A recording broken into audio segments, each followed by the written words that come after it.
के second unit का second part में हम लोग देखेंगे nursing process. Okay, nursing process का डिफिनेशन हमारा है, nursing process is a scientific method for providing nursing care to a patient. Second point हमारा है, it is helpful in providing well plan timely and effective nursing care to a patient.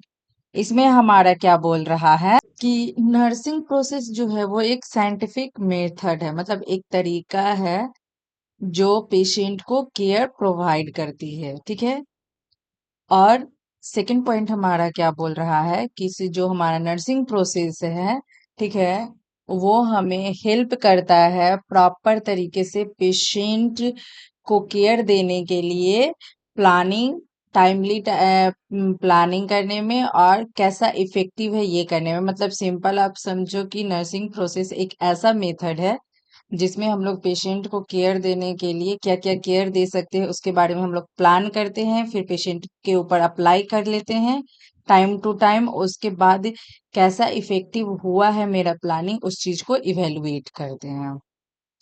Next हमारा है 8 characteristics. Characteristics में हमारा क्या है, it is purposeful. ठीक है, हमारा क्या है, किसी जो भी नर्सिंग प्रोसेस है हमारा वो पर्पसफुली होता है, किसी न किसी कारण बस ही हम लोग नर्सिंग प्रोसेस करते हैं। तो ये हमारा पता है कि नर्सिंग प्रोसेस हम किस कारण बस कर रहे हैं, कि पेशेंट को केयर देने के लिए। नेक्स्ट हमारा है, it is orderly process. It is orderly process में हमारा क्या है कि जो भी हमको केयर देना है, कौन से केयर के बाद क्या केयर प्रोवाइड करना है। नेक्स्ट हमारा है, इट इज प्लान। जब भी कोई भी पेशेंट को हमको क्या केयर देना है, पहले हमको प्लानिंग करना होता है। नेक्स्ट हमारा है, इट इज सिस्टमैटिक। इसमें हमारा क्या है कि कोई भी प्लानिंग जो है वो सिस्टमैटिक वे पे हमारा होता है। नेक्स्ट हमारा है, इट इज प्रॉब्लम ओरिएंटेड। ये जो हमारा नर्सिंग प्रोसेस है, इसकी वजह से हम लोग पेशेंट का क्या प्रॉब्लम्स है उसको हम लोग जान पाते हैं। नेक्स्ट हमारा, it is flexible not rigid. इसमें हमारा ये क्या बोल रहा है कि पेशेंट की केयर के अकॉर्डिंग इसमें हम लोग चेंज भी कुछ कुछ कर सकते हैं। नेक्स्ट हमारा है गोल ओरिएंटेड। हम अगर प्लानिंग करते हैं तो हमारे पास गोल भी सेट रहता है कि हम ये प्लानिंग कर रहे हैं तो मेरे पास ये चीज का गोल है। नेक्स्ट हमारा है, it is cyclic and on. Cyclic मतलब है कि ये बार बार हम जो प्लानिंग किए हुए हैं वो बार बार हम अप्लाई करते हैं। ठीक है, जब तक कि बेटर हमारे पास रिजल्ट नहीं आ जाता है। नेक्स्ट हमारा है, इट इज यूनिवर्सली एप्लीकेबल। मतलब किसी जो नर्सिंग प्रोसेस है वो ऑल ओवर यूनिवर्सली हमारा ये चीज को अप्लाई किया जाता है हर एक हॉस्पिटल में। ठीक है, चाहे वो दुनिया का कोई भी कोना में हॉस्पिटल हो, सब जगह हमारा नर्सिंग प्रोसेस का यूटिलाइज किया जाता है। ओके, नेक्स्ट हम लोग देखेंगे पर्पस। पर्पस में हमारा क्या बोल रहा है, to help the nurse to provide comprehensive care. जो नर्सिंग प्रोसेस है, ठीक है, वो नर्सेस को हेल्प करती है कि जितना बेटर हो सके उतना बेटर केयर प्रोवाइड करने में। ठीक है, नेक्स्ट हमारा है, to make the nursing care systematic and more effective. Nursing process जो है, ठीक है, पेशेंट के केयर प्रोवाइड करने के लिए नर्सिंग केयर को सिस्टमैटिक वे में, मतलब कौन से केयर के बाद क्या केयर देना चाहिए, कब मेडिकेशंस देना चाहिए, ये सारे चीज को सिस्टमैटिक वे में बनाने में हेल्प करता है, जो कि हमारा बहुत ही ज्यादा इफेक्टिवनेस होता है। नेक्स्ट हमारा है, to identify patient problems and need. ठीक है, हम लोग जब नर्सिंग प्रोसेस जो होता है, ठीक है, तो नर्सिंग प्रोसेस से पहले हम लोग आइडेंटिफाई करके क्या प्रॉब्लम है, क्यों हो रहा है, हमको कैसे पता चल रहा है, ठीक है, वो चीज लिखते हैं जिसको हम लोग नर्सिंग डायग्नोसिस बोलते हैं।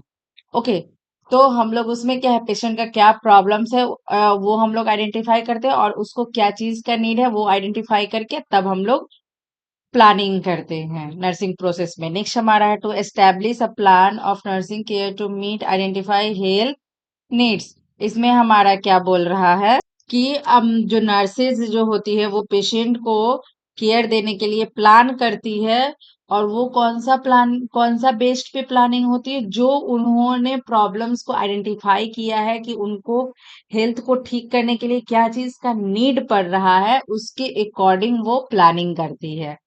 नेक्स्ट हमारा है, to perform various nursing interventions to meet patient needs. Okay, इसका मतलब है कि जो भी पेशेंट है उसका क्या जरूरत है उसको पूरा करने के लिए, उसका प्रॉब्लम्स को ठीक करने के लिए डिफरेंट डिफरेंट तरीके से नर्सेस जो होती है वो इंटरवेंशंस करती है। ठीक है। नेक्स्ट हमारा है steps of nursing process. Steps of nursing process में हमारा है फर्स्ट असेसमेंट, जिसमें हम लोग पेशेंट को असिस्ट करेंगे कि पेशेंट को क्या प्रॉब्लम्स है, जिसमें हमारा दो होता है। एक होता है सब्जेक्टिव डाटा, एक होता है ऑब्जेक्टिव डाटा। ठीक है। सब्जेक्टिव डाटा जो होता है जिसमें हमारा, मान लीजिए फॉर एग्जांपल कि आप एक पेशेंट हो, ओके, और आप डॉक्टर के पास जाते हो तो आपके साथ कोई ना कोई एक फैमिली मेंबर्स जाएंगे। ओके।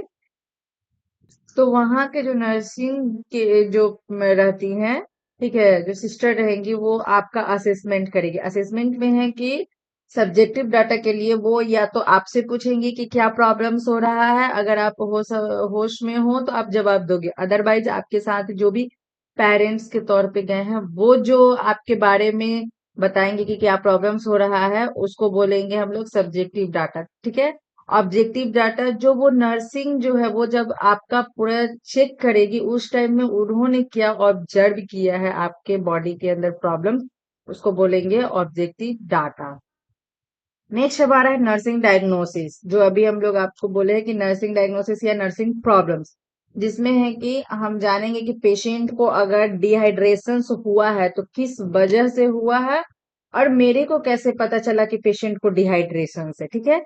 ये तीन चीज मिला करके तो हमारा एक नर्सिंग डायग्नोसिस में बनता है, जिसको हम लोग नंदा डायग्नोसिस बोलते हैं। ओके। नेक्स्ट हमारा है प्लानिंग। जब आपके पास पता चल जाएगा कि जो प्रॉब्लम, क्या प्रॉब्लम्स है वो क्यों हो रहा है, ठीक है, तो आप फिर उससे रिलेटेड उसको ठीक करने के लिए प्लानिंग करोगे कि हम पेशेंट को क्या कर सकते हैं। जैसे फॉर एग्जांपल नर्सिंग डायग्नोसिस में आप देखो कि एक डिहाइड्रेशन है, ठीक है, तो हम लोग बोल दिए कि हाँ dehydration related to disease conditions as evidence by, मतलब मेरे को एविडेंस के तौर पे पता चला है कि पेशेंट का लिप जो है वो ड्राई है। ठीक है।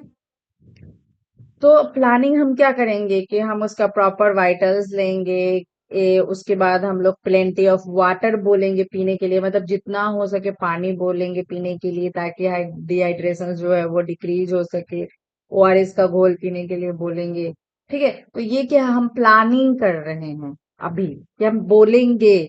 ठीक है। उसके बाद क्या है इंटरवेंशन। इंटरवेंशन का मतलब हो गया अब हम पेशेंट को बोलना स्टार्ट कर दिए हैं और हम केयर देना स्टार्ट कर दिए, वाइटल साइन ले लिए हैं, पानी पीने का प्लानिंग हम किए हैं, तो पेशेंट को इंकरेज कर रहे हैं, बार बार हम टाइम टू टाइम पानी दे रहे हैं, ओआरएस का घोल दे रहे हैं। ठीक है। ये इंटरवेंशन हो गया। लास्ट में इवेलुएशन। इवेलुएशन में क्या है, हम फिर बाद में पेशेंट का चेक करेंगे कि उसका डिहाइड्रेशन लेवल कम हुआ या नहीं हुआ है। ओके। नेक्स्ट हम लोग देखेंगे पॉपुलेशन कंपोजिशंस। ठीक है। पॉपुलेशन कंपोजिशंस में हमारा फर्स्ट क्या है, डिफिनीशंस। डिफिनीशंस हमारा क्या बोल रहा है, population compositions refers to the structures of a population based on certain characteristics. It shows how people are distributed according to age, sex, occupation, education, marital status, religion, ethnicity, etc. Populations का मतलब आप लोग सीधे जानते होंगे कि जो हमारा जनसंख्या होता है जिसमें हमारा मेल फीमेल्स, मतलब जितना भी पीपल्स हैं वो सारे पीपल्स को हम लोग बोलेंगे पॉपुलेशंस।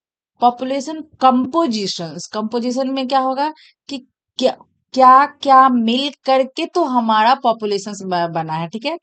जैसे मान लो कि से फॉर एग्जाम्पल आपने कुछ बनाया, ठीक है, फॉर एग्जाम्पल आप मेडिकल स्टूडेंट हो, नर्सिंग स्टूडेंट हो, तो आप जानो कि एक मेडिकेशंस लिए हो, मेडिकेशंस का कंपोजिशंस होता है, कौन कौन सा मेडिकेशंस उसमें ऐड होकर के एक मेडिकेशंस बना है। ठीक है।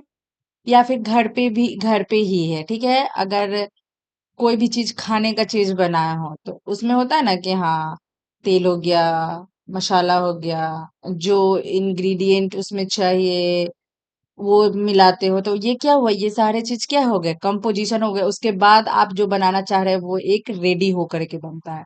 ठीक है, उसी तरीके से हमारा पॉपुलेशन कंपोजिशन जो हुआ, उसमें हमारा बोल रहा है कि इसमें जो हमारा है बहुत सारे कैरेक्टरिस्टिक्स मिल करके, ठीक है, पॉपुलेशन कंपोजिशंस रेडी करता है। ठीक है, जिसमें हमारा क्या बोल रहा है कि एज भी होते हैं, बहुत सारे एज के पर्सन्स होते हैं, कोई बच्चे होते हैं, कोई टोडलर होते हैं, कोई एडल्ट होते हैं, कोई चाइल्ड, कोई ओल्ड एज होते हैं। ठीक है, सेक्स में हमारा मेल हो गए, फीमेल हो गए, ट्रांसजेंडर हो गए, ऑक्यूपेशंस में लोग फार्मर वाले इंजीनियर वाले होते हैं, मेडिकल वाले होते हैं, रेलवे वाले होते हैं।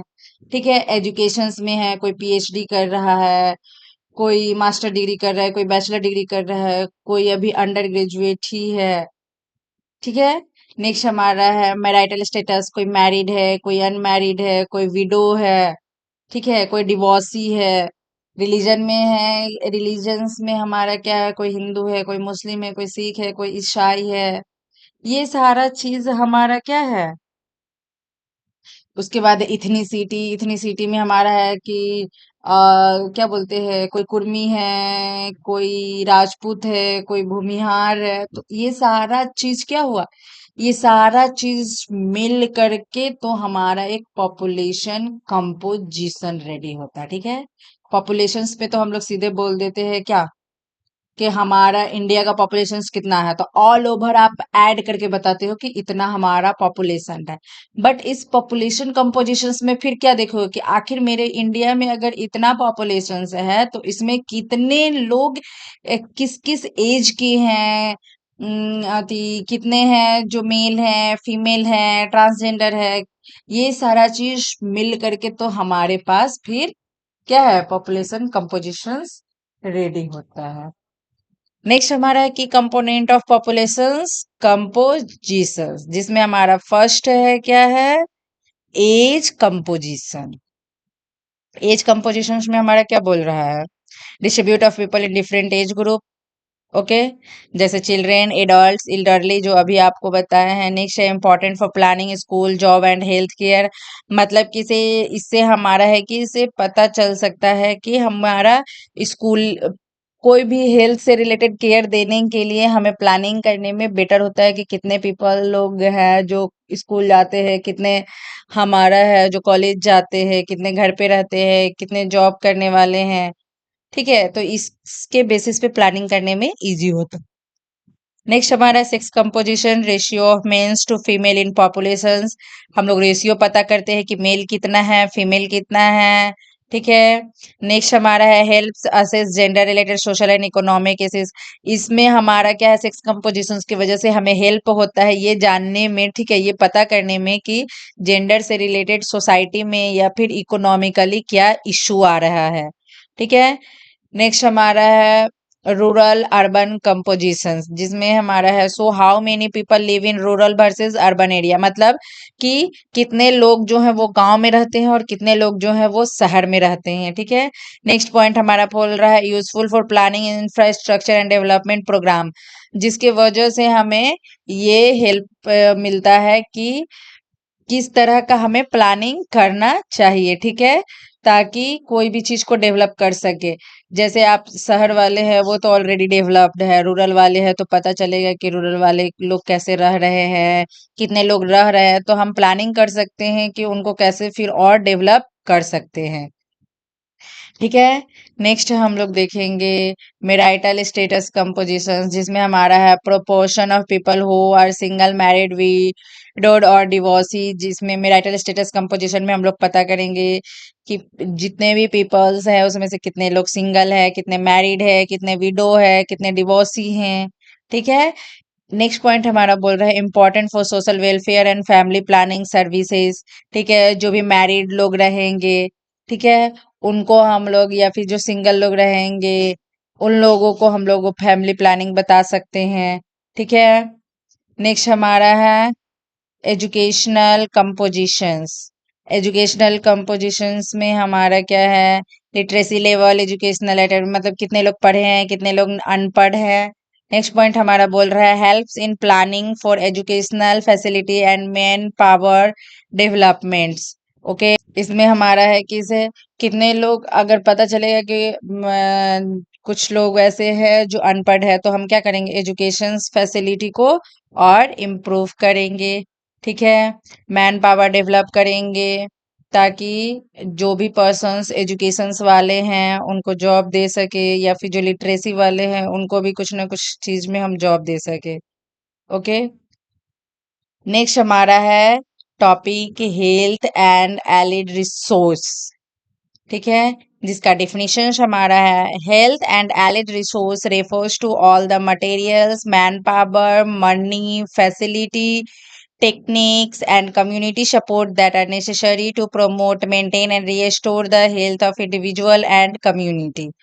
इसमें हमारा क्या बोल रहा है कि health and allied resource, resource का मतलब क्या है, हमारा कहीं ना कहीं से कोई भी कमी को पूरा किया जा रहा है। ठीक है, तो आप जैसे बोलते हो ना कि एक छोटा सा भी जॉब मिल जाए तो हमारे पास इनकम का सोर्स मिल जाएगा, जिसकी वजह से हम फिर आगे का तैयारी कर सकते हैं। ठीक है, उसी तरीके से हमारा ये है, जिसमें हमारा बोला जा रहा है कि हेल्थ एंड एलिड रिसोर्स जो है वो हमें जितने भी कम्युनिटी या फिर इंडिविजुअल्स के जो हेल्थ है उसको ठीक करने में, मेंटेन करने में, उसको और भी रीस्टोर करने में जितने भी मैन पावर, पैसा या मटेरियल या भी किसी भी चीज का फैसिलिटी या कोई भी टेक्निक का जरूरत होता है, जो इन कम्युनिटी वाले पर्सन को सपोर्ट मिलता है, ठीक है, वो सारे चीज को वो प्रोवाइड करता है।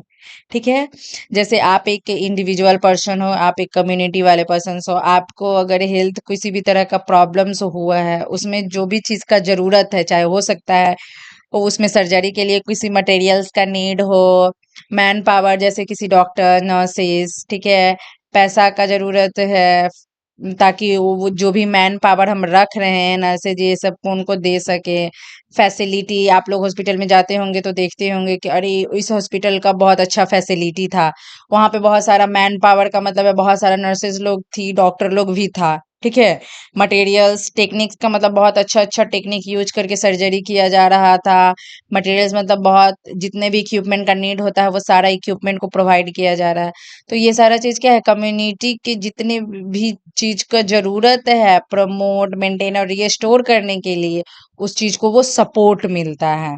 ओके, नेक्स्ट हमारा है फर्स्ट ह्यूमन रिसोर्स।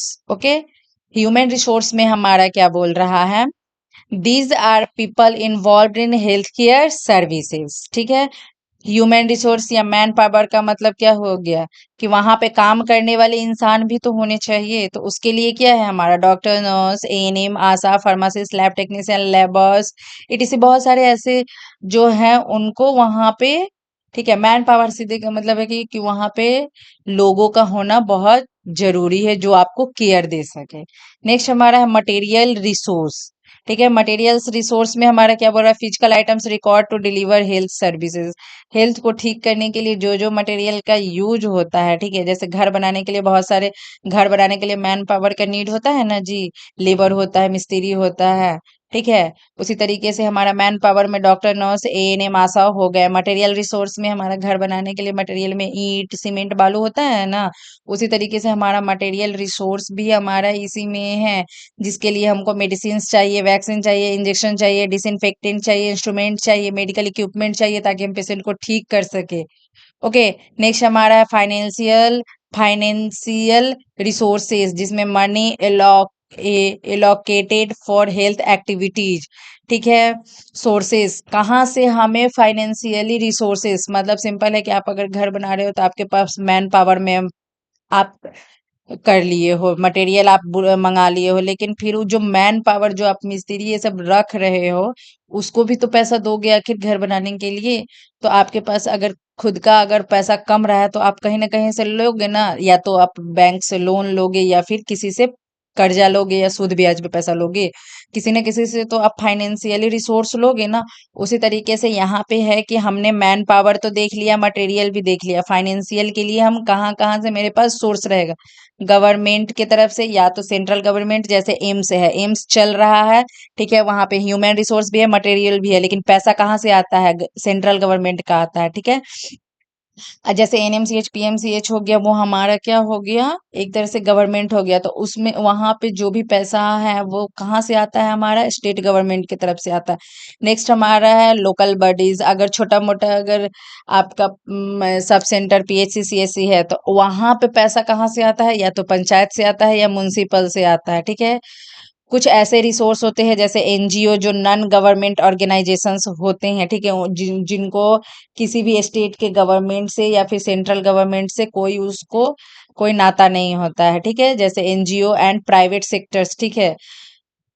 नेक्स्ट हमारा है इंटरनेशनल एजेंसी, जैसे डब्ल्यूएचओ, यूनिसेफ, ये सारे चीज क्या है? ये सारे फंड प्रोवाइड करते हैं, ठीक है, आपको पेशेंट को केयर देने के लिए, ठीक है।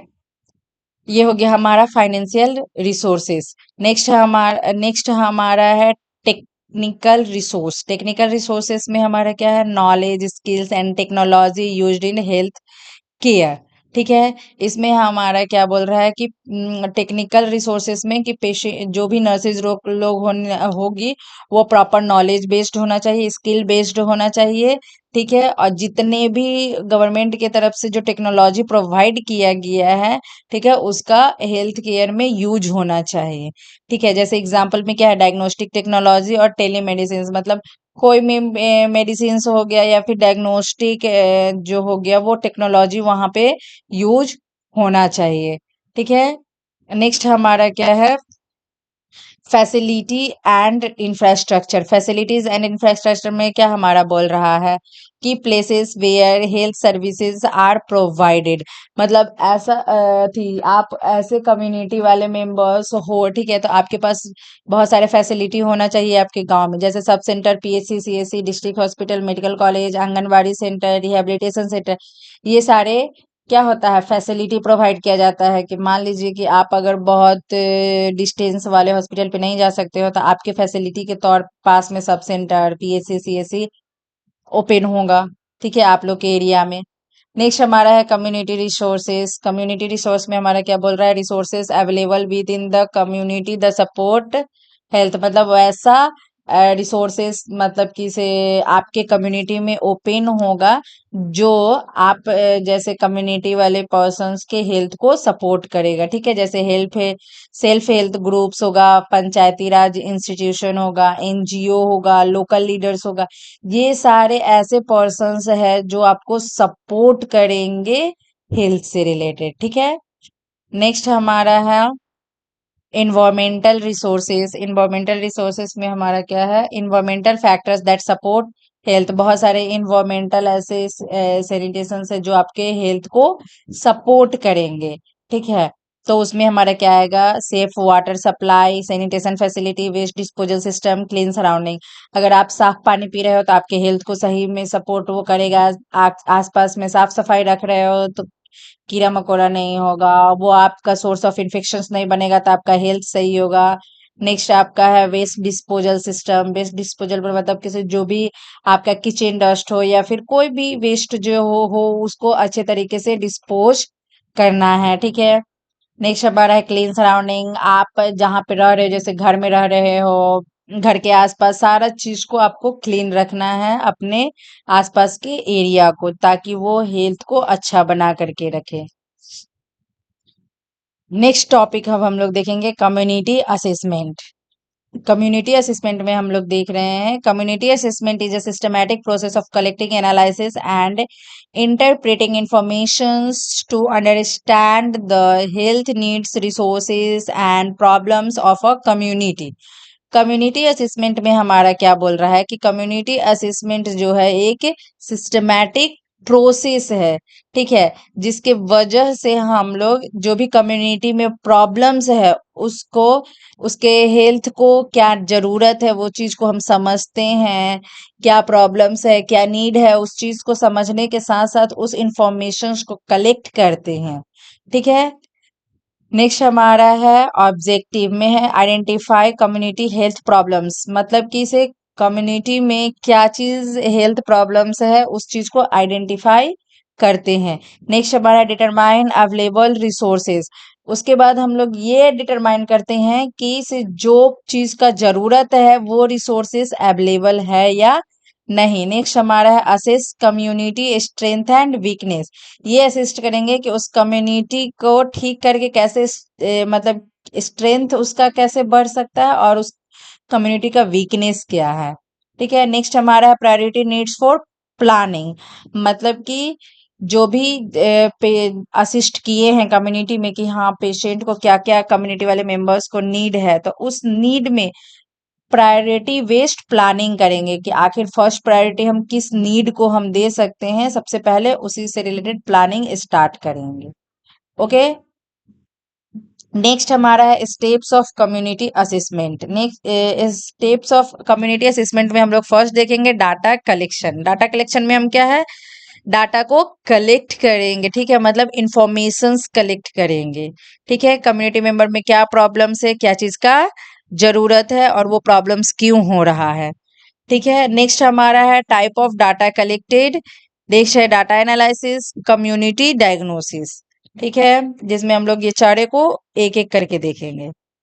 फर्स्ट हमारा डाटा कलेक्टेड, जिसमें हमारा दो डाटा होता है, प्राइमरी और सेकेंडरी। ठीक है, प्राइमरी में हमारा क्या है, इंटरव्यू, एक दूसरे से पूछताछ करके, ऑब्जर्वेशन, कम्युनिटी में ऑब्जर्व करके, सर्वे करके, घर घर जा करके, होम विजिट में, फोकस ग्रुप डिस्कशन, मतलब किसे फीमेल ग्रुप हो, मेल ग्रुप हो, ठीक है, चाइल्ड ग्रुप हो, वो सारे को ग्रुप में बुला करके एक साथ डिस्कशंस करके क्या कम्युनिटी में प्रॉब्लम्स है ये सारा चीज को हम पता कर सकते हैं।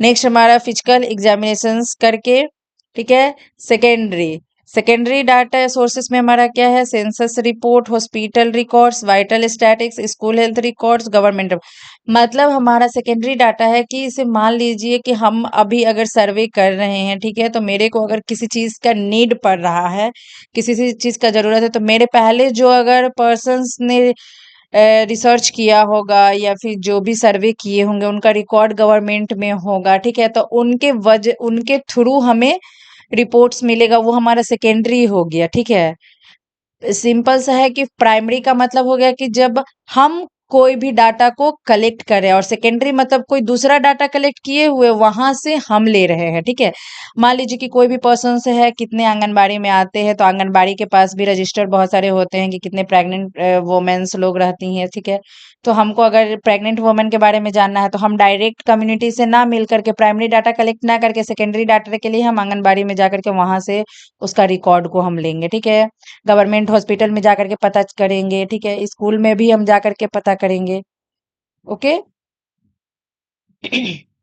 नेक्स्ट हमारा है types of data collection. Types of data collection में हमारा फर्स्ट है डेमोग्राफिक डाटा, जिसमें हमारा है population, size, age, sex, educations.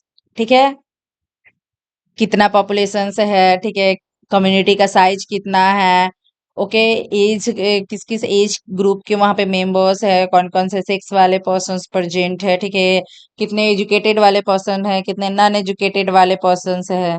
Okay, next हमारा है socio economic data. Socio economic data में कि इकोनॉमिक्स, मतलब कि क्या है, ऑक्यूपेशंस क्या है, हाउसिंग्स क्या है। नेक्स्ट हमारा है इन्वायरमेंटल डाटा में वाटर सैनिटेशन, वाटर डिस्पोजल, पानी साफ सफाई है कि नहीं है, घर के आसपास जो भी कचरा वगैरह है वो डिस्पोज लोग करते हैं कि नहीं करते हैं। नेक्स्ट हमारा है हेल्थ स्टेटस, ठीक है, हेल्थ स्टेटस से मॉर्बिडिटी, मॉर्टेलिटी, इम्यूनाइजेशन, कितने परसेंट लोग जो हैं वो इम्यूनाइजेशन टाइम पे लेते हैं, कितने इम्यूनाइजेशन नहीं लेते हैं। डेथ रेट कितना है, मेल का कितना डेथ रेट है, चाइल्ड का कितना डेथ रेट है, फीमेल का डेथ रेट कितना है, प्रेग्नेंट वुमेन का डेथ रेट कितना है। और डिजीज रेट में देखेंगे कौन सा डिजीज कंडीशंस का रेट ज्यादा है, मतलब कितना ज्यादा, सबसे ज्यादा कौन सा डिजीज कंडीशंस यहाँ पे स्प्रेड हो रहा है।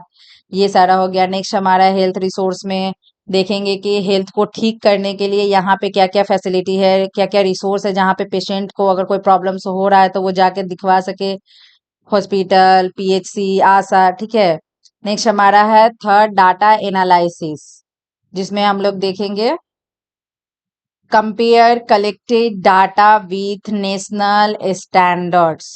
ठीक है, जो भी हम डाटा को कलेक्ट करेंगे, ठीक है, वो हम अपने तरीके से जो डाटा को कलेक्ट करे किए हैं उसको हम कंपेयर करेंगे अदर जो नेशनल तौर पे जो भी डाटा को कलेक्ट किया गया होगा, ठीक है, उसको हम लोग कंपेयर करेंगे। जैसे आप ही लोग एग्जाम देते हो, ठीक है, और आप भी अच्छा लिखे हो, अगला भी अच्छा लिखा है, फिर भी एक दो नंबर अगर कम आ जाता है तो आप कंपेयर करते हो ना कॉपी से कि आखिर अगला कैसे लिखा कि उसका नंबर ज्यादा आया, हम भी जब पढ़ के आए हैं तो हम कैसे लिखे हैं कि मेरा नंबर कम आया। तो वो उसी तरीके से हम यहाँ पे कंपेयर करेंगे। नेक्स्ट हमारा है आइडेंटिफाई गैप्स ट्रेंड्स रिस्क। ठीक है, आइडेंटिफाई करेंगे कि कितना गैप्स हम लिए हैं, ठीक है, कौन सा डिजीज कंडीशंस, कौन सा प्रॉब्लम्स ट्रेंड्स में अभी है, ठीक है, कौन सा हाई रिस्क में है। नेक्स्ट हमारा डिटरमाइन वल्नरेबल ग्रुप, मतलब हम डिटरमाइन करेंगे कौन सा ऐसा ग्रुप है जिसको ज्यादा प्रॉब्लम्स हो रहा है, कौन से डिजीज कंडीशंस को। ठीक है, तभी तो हम लोग ये आइडेंटिफाई कर पाते हैं कि डायबिटीज जो है वो हमारा इस एज ग्रुप को ज्यादा होने का चांसेस रहता है, हाई ब्लड प्रेशर इस ग्रुप को ज्यादा है। तो हम इसी में हम लोग क्या है पता कर पाते हैं डिटरमाइन वल्नरेबल ग्रुप्स में। नेक्स्ट हमारा है कम्युनिटी डायग्नोसिस। ठीक है, जिसमें है कि हम लोग हेल्थ प्रॉब्लम्स को देखते हैं कि कौन क्या हेल्थ प्रॉब्लम्स है। हाई रिस्क ग्रुप मतलब कि कौन सा male female pregnant women child, फिर मतलब कौन सा एज ग्रुप हो गया जो हाई रिस्क में है कोई भी प्रॉब्लम्स को होने में। ठीक है, नेक्स्ट हमारा है कॉजेज एंड कंट्रीब्यूटिंग फैक्टर्स। ठीक है, इसमें हमारा क्या है कि जो प्रॉब्लम्स हो रहा है वो कौन से एक फैक्टर्स के वजह से हो रहा है, ठीक है, किस कारण से वो बीमारी हो रहा है। ओके, उसी को हम लोग बोलेंगे causes and contributing factors. Thank you. आज हमारा सेकेंड यूनिट इंड होता है। Thank you for watching and please support me.